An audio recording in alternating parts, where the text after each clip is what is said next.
South Africans would not travel outside their country for greener pastures because they believe in fixing their country and then stay in it. But my question is that if this guy, an individual, an American who is not from this continent, is doing this on his own, then what is stopping our leaders from doing the same? What happened to the taxpayers' money? Like I said, they are not intimidated by nothing. When South Africans are protesting and demonstration, I said they call it tete. You can't frighten them with the police nor the military. When they are protesting, they mean business until they get what they want. Welcome to my channel. My name is Bra Jones, and it's your only bra from Ghana.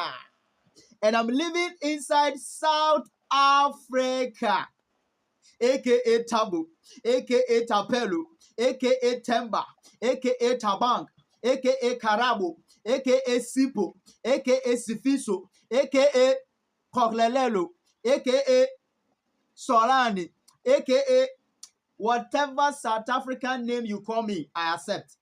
Call me your South African brother. Guys, if this is the first time you're coming across this channel, please consider subscribing.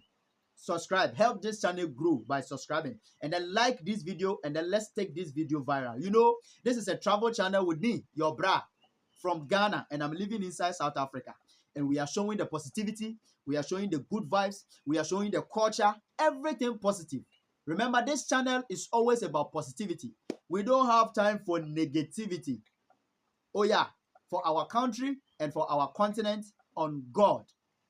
And so please, kindly subscribe and then like the video and help this channel grow. Take this time out and then like the video. You subscribe. Help this channel grow. Yeah, but if you are already a subscriber and you are a return viewer, may God richly bless you. And may God enlarge your coast and then bless your handiworks. May God make us all rich. Thank you so much. I really appreciate it. So, as a Ghanaian and a citizen of Africa, I believe that our continent is looking for a key to an unlocked door, because the door of opportunity is wide open and it will cost us a little to get in. The resources necessary to succeed in this continent are here. We have everything we need to succeed as a continent except for leadership. Of course, we have the money. And so, yes, Africa is rich and not poor.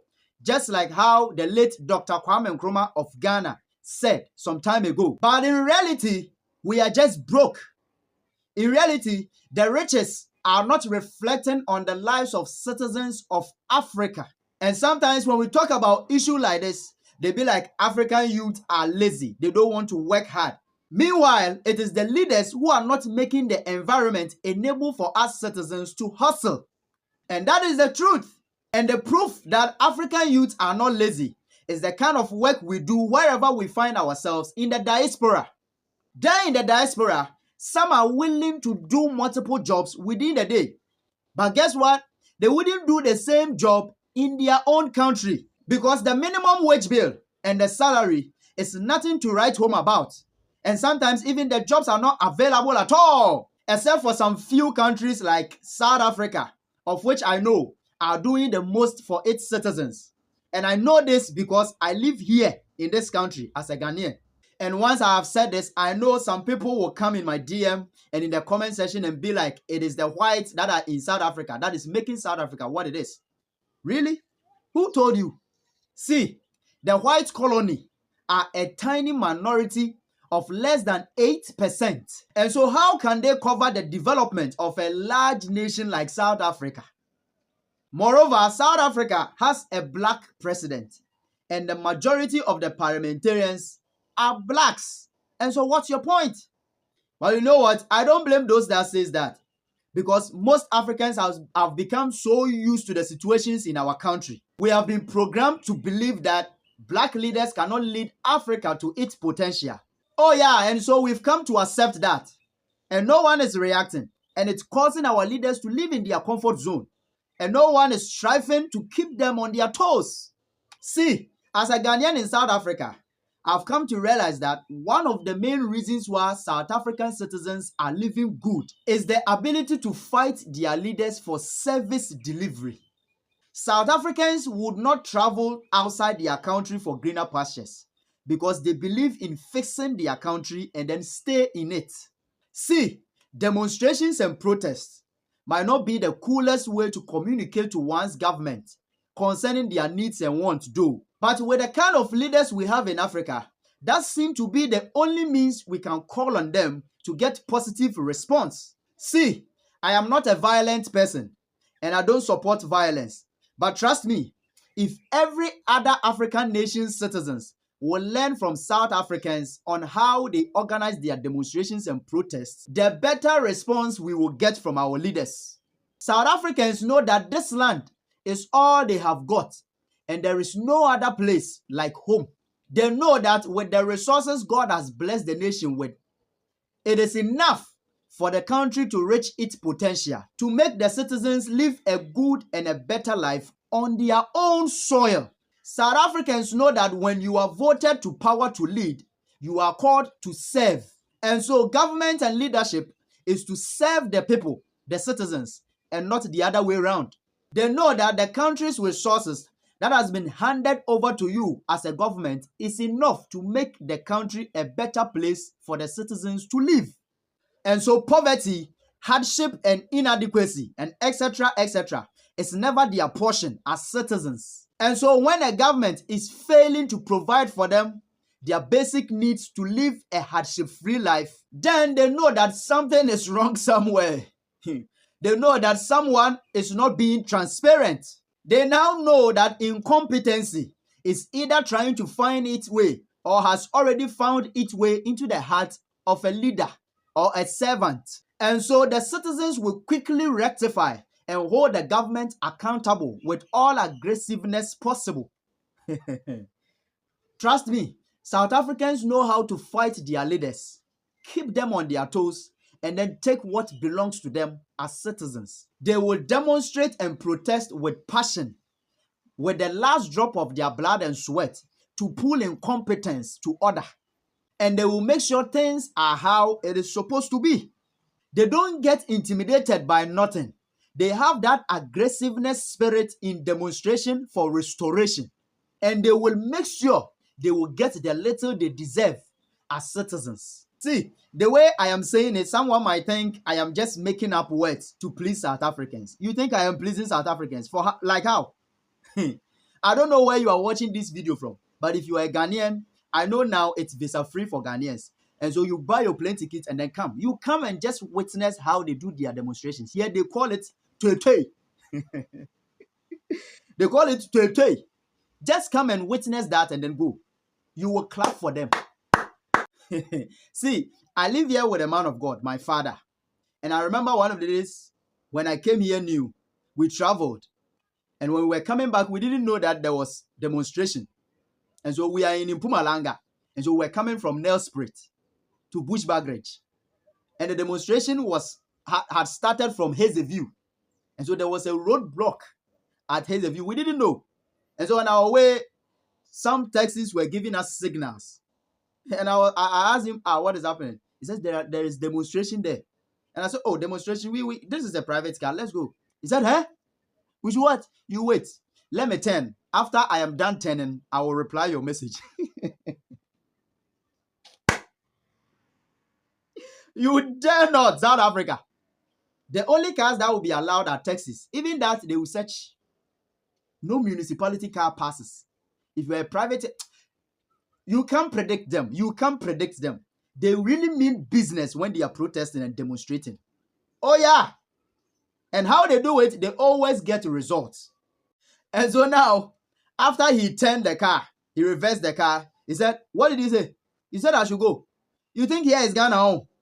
Huh? This is South Africa, how was it? For him, he had been here for a long time. And me, I was here not even a year. Yeah. And so for him, he had witnessed it before. He know what they do and what they can do and what they does.